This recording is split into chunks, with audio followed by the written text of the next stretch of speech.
Ամեն մարդ հասնում է այն արդյունքին, ինչ գին, որ վճարել է։ Ես ուզում եմ հիշեցնել քեզ աստվածաշնչյան մի պատմություն։ Հեսուն ու Քաղեբը նրանք վճարեցին մի գին, որ մի ամբողջ ազգ դեմ կարող էր դուրս գալ նրանց եւ դուրս եկան։ Բայց նրանք իրենց մեջ եղած ճշմարտությունը, Աստծուց վերցրած խոստումը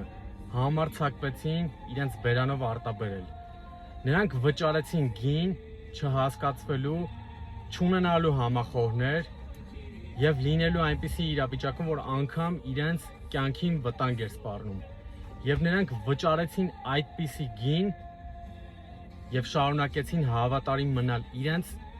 իսկ սրտում գտնվող Տիրոջ ճշմարտությանը եւ վերջում տեսան Աստծո փառքը։ Քո վճարած գնից է կախված վերջնական արդյունքը։ Աստված օրհնի քեզ։